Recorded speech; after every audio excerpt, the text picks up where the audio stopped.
Hello, this is going to be the first episode for the finance portion of the Four Foundations. I'm going to start with this one by being very clear and open about this particular foundation. I am not a finance guy. I'm not going to be here to give you any type of financial advice. I'm not someone who's super knowledgeable or educated about that. I am not someone who has extreme wealth.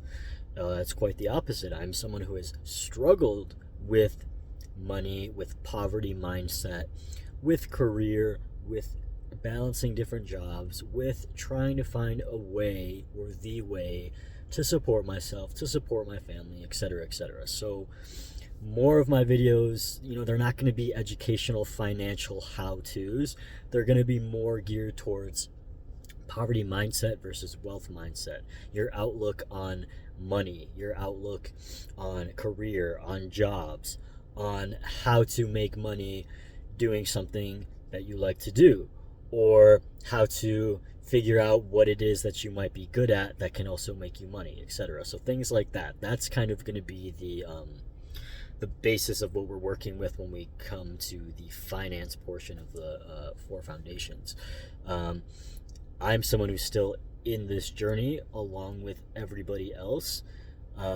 So it's really just going to be a section for us to support each other, bounce back off of one another, drop knowledge for each other, give each other advice and tips. So this first one, I'm just going to start off by just saying a little bit about myself. So I'm 29. I started working, officially having jobs when I was 18. So for 11 years, from 18 to 29, I have had 21 different jobs. Yes, 21. That's insane. I know that is, because most people that I've talked to have had 5, sometimes 3 or 2. Yes, there are some people who have had maybe 10.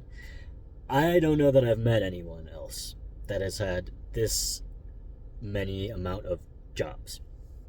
And to top that off, they were all completely different jobs. Almost every single one of them. There's a handful. It's like, okay, I've worked at a few grocery stores that might make up 5 of those 21 jobs. But my jobs, the things that I have done in my life, have been so vastly different and so unconnected to one another. And I was one of those people that you could call the jack of all trades, right? And then there's that famous quote, the jack of all trades is the master of none. So yeah, you might be a little good at a multitude of things, but you're not really great at any one thing, and so you're not really going to get anywhere. I don't know, could be true in some cases, false in others.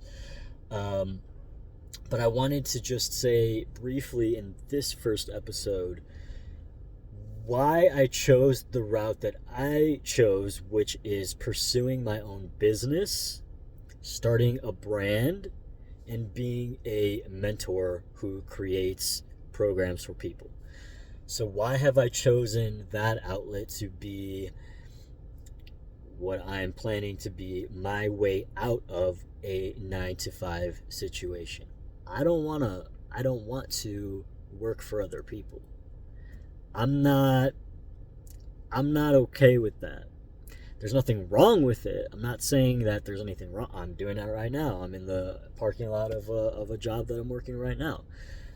There's nothing wrong with having 9 to 5s. There's nothing wrong with working for other people. I just know that it's not for me, and it never has been. And I've always, since I was young, have wanted to create something of my own. I've always wanted to have a business. I just never knew what kind of business I wanted. I've had many failed attempts at businesses. I've tried art stuff. I've tried music stuff. I've tried coaching in a different sense than what I'm doing now. I've tried I've tried writing. And again, all of the things that I've tried business-wise have been related to the creative field, because I am a creative person, and that is overall the type of business I would like to have, is something in which all of the ideas that I generate can come to life. Um, and for me, some sort of art outlet was the path. Um, I started things very half-assed, and I never finished, and I never really got anywhere with any one of these endeavors, because it wasn't the right thing for me. Like each time I would start something, I'd feel, okay about it. Like, yeah, I might be successful at this. I could be successful at this. But it's kind of like that quote. Like, if it's not a hell yes, it's a no. And I've never been hell yes about any of the previous businesses that I've tried to make happen.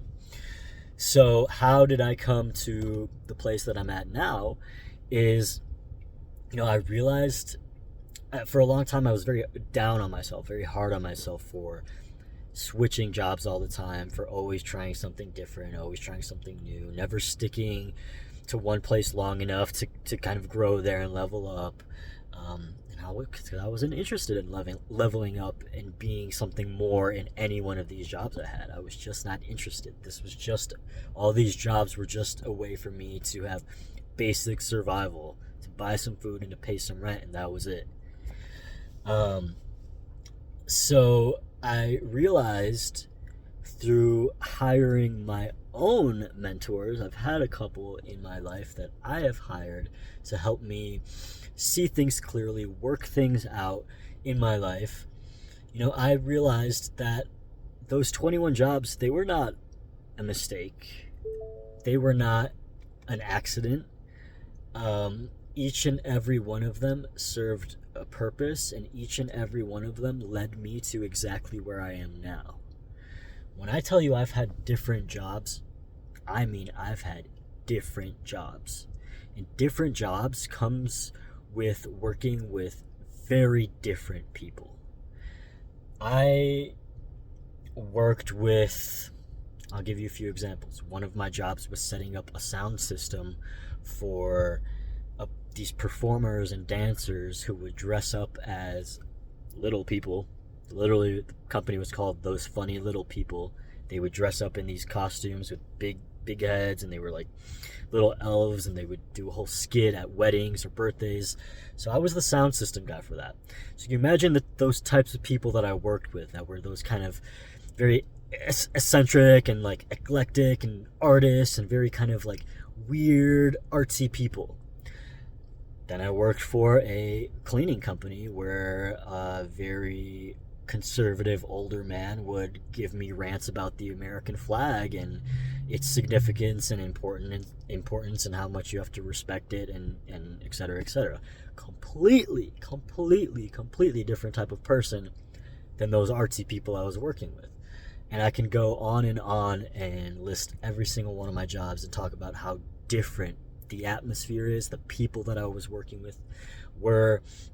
I've worked with men, women, gay, straight, trans, older people, much older than me, younger people, much younger than me, people my age, all different races, all different backgrounds, all different nationalities, and again, doing all different types of things. Yeah, some artsy people. Then I was working with some people that were like builders, construction people. I've worked with kind of like nerdy gamer type people. I've worked with musicians. I've worked with truck drivers. The list is endless. But what does any of that even mean? It means I have had 11 years of direct experiences with every type of person that exists.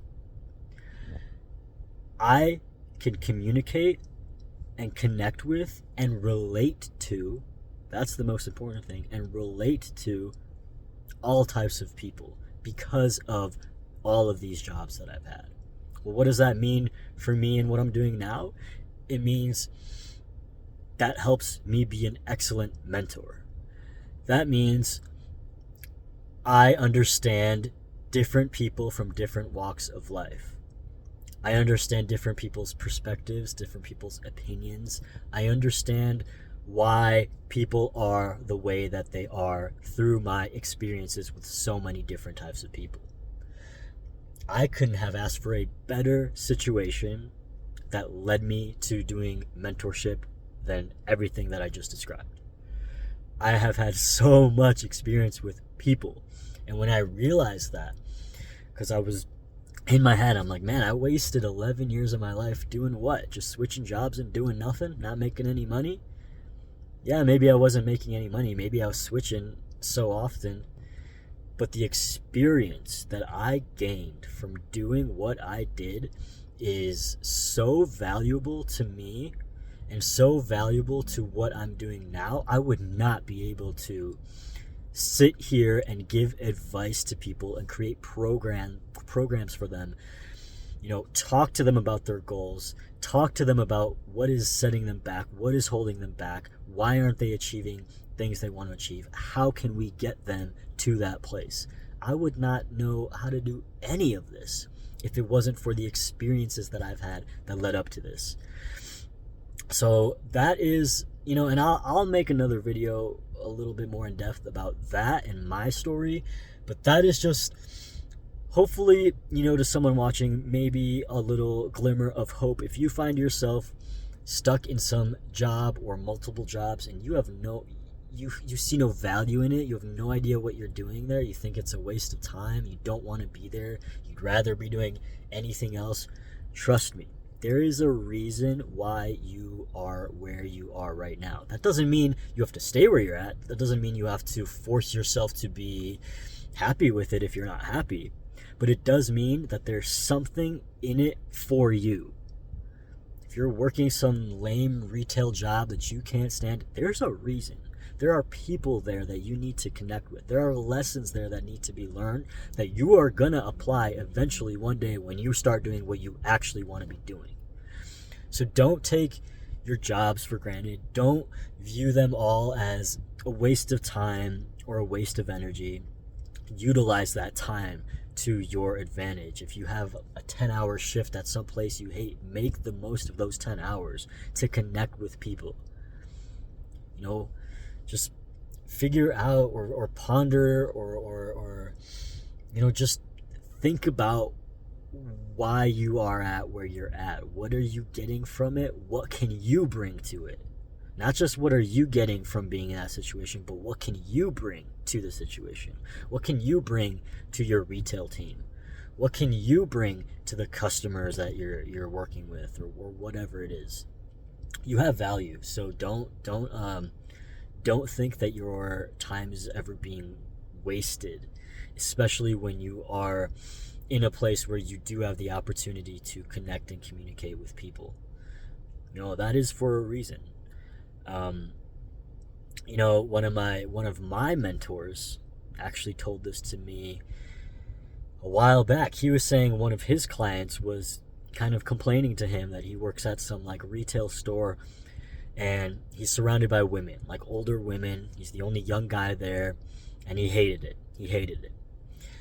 And what my mentor said to him was okay, well, do you want to be married one day? Yes. Would you like to have a wife one day? Are you having kids one day? Maybe you'll have daughters one day? Yes. Okay. Do you spend a lot of time with women outside of this job that you're doing? No. Okay. Well, there it is. That's the reason that you're there right now. That's your opportunity to get to know women, understand women, connect with women that are older than you, because one day you are going to connect with a woman who's going to be that age, who's going to be your wife. You're going to need to know certain things about how women think, how they operate, how they respond, etc., etc. And if you're not getting that exposure anywhere else, like you just said, well, there it is. That's your opportunity right there. So don't go around hating the fact that you're surrounded by these women. Why don't you try to learn something from them? Why don't you try to teach something to them? Why don't you create this type of relationship where there's, a mutual exchange in something beneficial for both parties? So that is how I would look at your job and whatever it is that you're doing. Find the opportunity there. There's opportunities everywhere. Even in the most miserable place, there's an opportunity there. You just got to look for it. You just got to find it. You just got to believe that. So yeah, sorry, now I'm just ranting a little bit, but that is going to be all for this first episode of Finance. Hope you guys like it. Please, please, please engage below. Let me know what you think. Tell me how many jobs you've had in your life. All right, guys. Peace.